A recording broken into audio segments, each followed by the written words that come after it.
Welcome, dear friends. I have completed revision of all the topics of fifth semester, and this is the last video on this revision series. ಈ ಒಂದು ವಿಡಿಯೋದಲ್ಲಿ ಮತ್ತೊಮ್ಮೆ ನಿಮಗೆ important ಟಾಪಿಕ್ಸ್ಗಳು ಯಾವುದು, important questions ಯಾವ್ದ್ಯಾವ್ದು ಇರುತ್ತೆ ಅನ್ನೋದ್ರ ಬಗ್ಗೆ ಬ್ರೀಫ್ ಆಗಿ ಮಾತನಾಡ್ತೀನಿ. ನೋಡ್ಕೊಳ್ಳಿ, ನಿಮ್ಗೆ ಈಗಾಗಲೇ ಗೊತ್ತಿದೆ, there are 3 sections in the question paper. Section A, section B, section C ಅಂತೇಳಿ. ಸೆಕ್ಷನ್ ಎದಲ್ಲಿ 2 ಮಾರ್ಕ್ಸಿನ 12 ಪ್ರಶ್ನೆ ಇರ್ತದೆ. You have to answer any 10, right? Important questions ಯಾವ್ದ್ಯಾವುದು ಅನ್ನೋದನ್ನು ಕ್ಲಾಸ್ನಲ್ಲಿ ನಾನು ನಿಮಗೆ ಮಾರ್ಕ್ ಮಾಡಿಸಿದ್ದೇನೆ ಬುಕ್ನಲ್ಲಿ. ಜೊತೆಗೆ ಆಯಾ ಚಾಪ್ಟರ್ನ ರಿವಿಷನ್ ಮಾಡಬೇಕಿದ್ರೆ ಲಾಸ್ಟ್ ವಿಡಿಯೋದಲ್ಲಿ ಇಂಪಾರ್ಟೆಂಟ್ 2 ಮಾರ್ಕ್ಸ್ ಕ್ವಶನ್ಸ್ ಯಾವ್ದ್ಯಾವುದು ಅನ್ನೋದನ್ನು ಕೂಡ ಹೇಳಿದ್ದೀನಿ. ಆದರೂ ಕೂಡ ಮತ್ತೊಮ್ಮೆ ಇಲ್ಲಿ ನಾನು ಅವುಗಳನ್ನು ರಿವಿಷನ್ ಮಾಡ್ತೀನಿ. ಯಾವ್ಯಾವ ಪ್ರಶ್ನೆಗಳಿಗೆ ನಾನು ಉತ್ತರವನ್ನು ನಿಮಗೆ ರಿವಿಷನ್ ಕ್ಲಾಸ್ನಲ್ಲಿ ಹೇಳಲಿಲ್ಲ ಅದನ್ನು ಹೇಳ್ತೀನಿ. ಪೆನ್ನು ಪೇಪರನ್ನು ರೆಡಿ ಇಟ್ಕೊಳ್ಳಿ. ಉಳಿದಿದ್ದನ್ನೆಲ್ಲ ರೈಟ್ ಯಾವ್ಯಾವ ವಿಡಿಯೋದಲ್ಲಿದೆ ಅಲ್ಲಿ ನೋಡಿ ನೀವು ಬರ್ಕೊಳ್ಬೇಕು. Clear? So section B consists of 6 questions, out of which you have to answer any 3. Similarly, in section C there are 6 questions.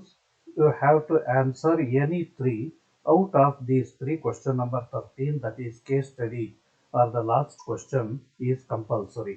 That means question number 13 ಬಿಟ್ಟು ಉಳಿದ 5ರಲ್ಲಿ ಯಾವುದಾದ್ರೂ 2 ಪ್ರಾಬ್ಲಮ್ ಅನ್ನು ನೀವು ಸಾಲ್ವ್ ಮಾಡಿದರೆ ಸಾಕು.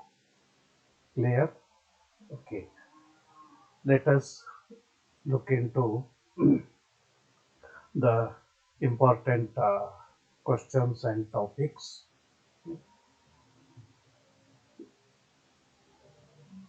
Okay.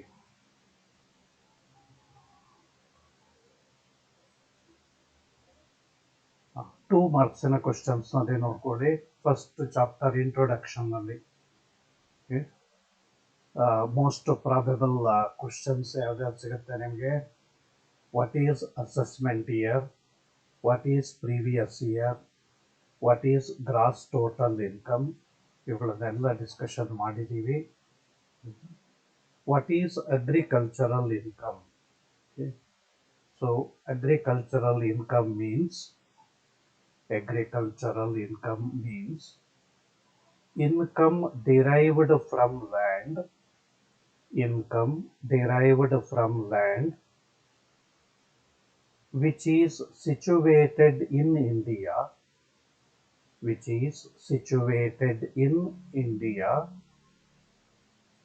and is used for agricultural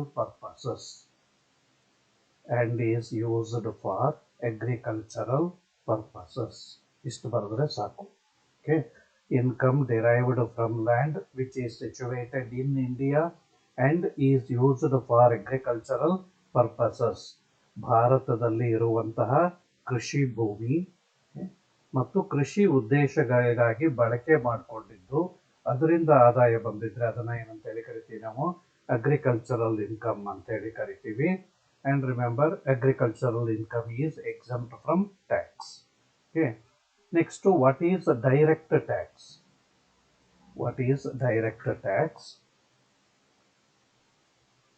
A tax which cannot be transferred.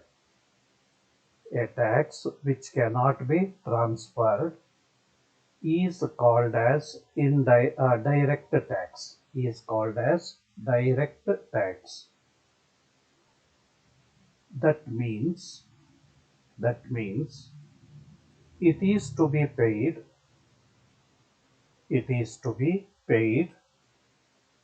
by the person on whom it is imposed. Okay. So direct tax ಅಂದರೆ ಏನು?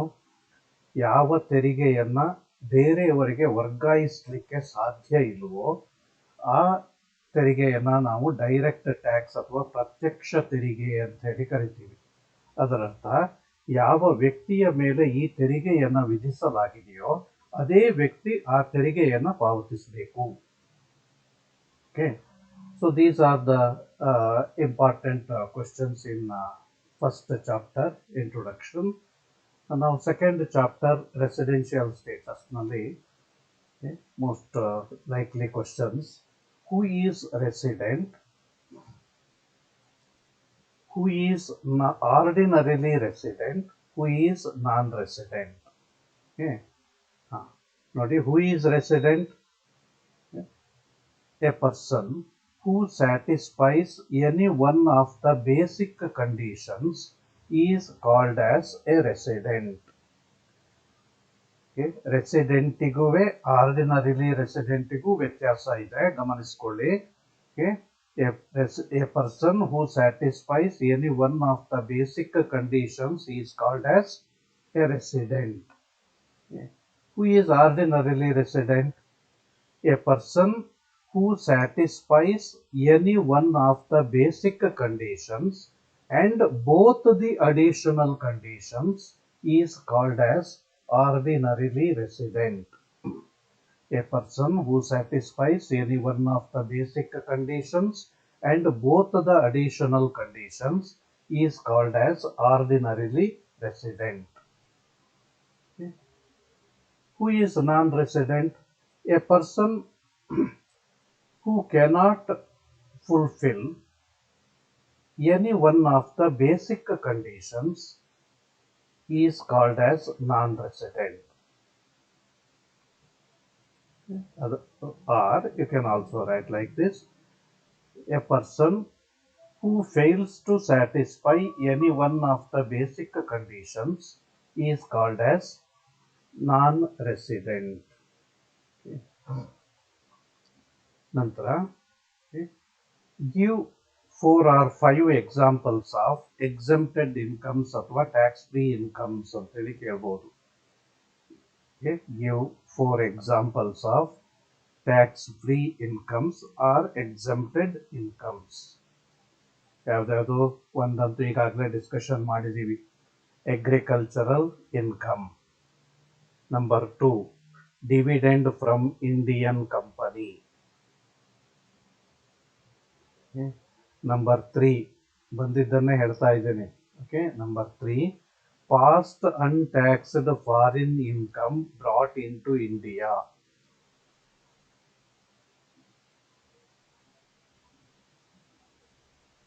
Clear? Okay. Gratuity in the case of government employees. Gratuity in the case of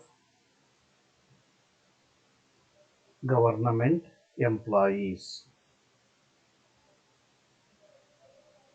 Okay, so like this book ನಲ್ಲೂ ಇದಕ್ಕೆ answer ಇದೆ, ನೋಡ್ಕೊಳ್ರಿ. ಒಂದು 5-6 item ಅನ್ನ ನೀವು ನೆನಪಿನಲ್ಲಿ ಇಟ್ಕೊಂಡಿರ್ಬೇಕು. Usually ನಮಗೆ 2 ಅಥವಾ 4 ಟ್ಯಾಕ್ಸ್ ಫ್ರೀ ಇನ್ಕಮಿನ ಎಕ್ಸಾಂಪಲ್ಸ್ ಗಳನ್ನ ಕೊಡಿ ಅಂತ ಹೇಳಿ ಕೇಳಿರ್ತಾರೆ. Clear? Okay. Next, income from salary. What is perquisite? What are different kinds of provident funds? What is recognized provident fund? Who is a specified employee? ಇದಿಷ್ಟಕ್ಕೂ ನಾನು ಸ್ಯಾಲ್ರಿ ಇನ್ಕಮ್ ಅನ್ನ compute ಮಾಡುವಂಥ revision video ಏನು ಮಾಡಿದ್ದೆ ಅದರಲ್ಲಿ last ವಿಡಿಯೋದಲ್ಲಿ ಇದನ್ನ discussion ಮಾಡಿದ್ದೀನಿ, answer ಅಲ್ಲಿ ಕೊಟ್ಟಿದ್ದೀನಿ, ನೋಡ್ಕೊಳ್ಳಿ. Clear? Next, income from house ಪ್ರಾಪರ್ಟಿನಲ್ಲಿ how do you treat unrealised rent? How do you treat unrealised rent? What are the deductions allowed under section 24? What is fair rent? What is municipal value?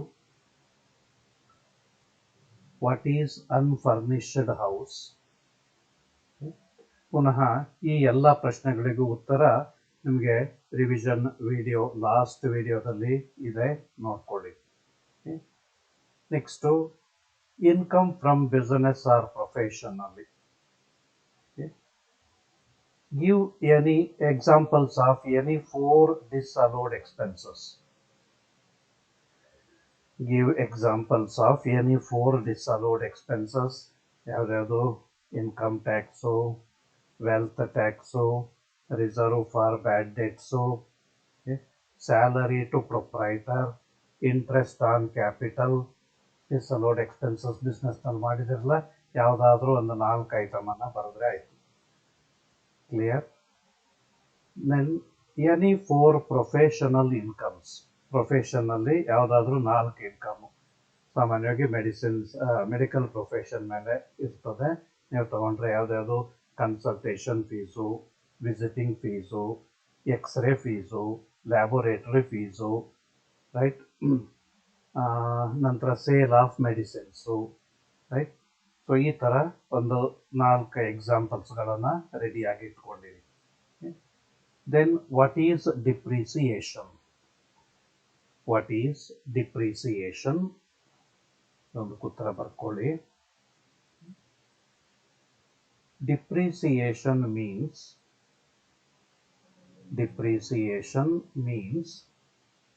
gradual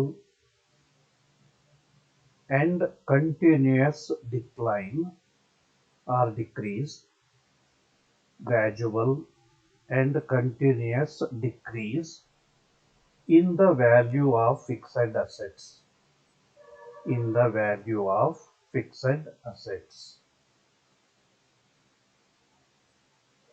Okay, so ಇದಿಷ್ಟು ಪ್ರಶ್ನೆಗಳಿಗೆ ಉತ್ತರ ready ಇರಲಿ ನಿಮ್ಮ ಹತ್ರ. ಈಗ ನಾನು ಹೇಳಿದ್ನಲ್ಲ 12 ಪ್ರಶ್ನೆಗಳು ಇರುತ್ತದೆ ಏನಲ್ಲಿ ಅಂತೇಳಿ, ಅಟ್ಲೀಸ್ಟ್ ಒಂದು 8 to 9 ಕ್ವಶನ್ಸ್ ಆದರೂ ಇದರಲ್ಲಿ ಕವರ್ ಆಗಿರುತ್ತೆ, ಆಯಿತಾ? ಇನ್ನು ಉಳಿದಿದ್ದನ್ನು ನೀವು ನೋಡಿ ಬರೀಬೇಕು. ನಂತರ ಈಗ ಸೆಕ್ಷನ್ ಬಿ ಮತ್ತು ಸೆಕ್ಷನ್ ಸಿ ಅನ್ನು ನೆಕ್ಸ್ಟ್ ವಿಡಿಯೋದಲ್ಲಿ ನಾನು ಡಿಸ್ಕಷನ್ ಮಾಡ್ತೀನಿ. ಇಮ್ಮಿಡಿಯೇಟಾಗಿ ಅದನ್ನು ಕೂಡ ಅಪ್ಲೋಡ್ ಮಾಡ್ತಾ ಇದ್ದೀನಿ.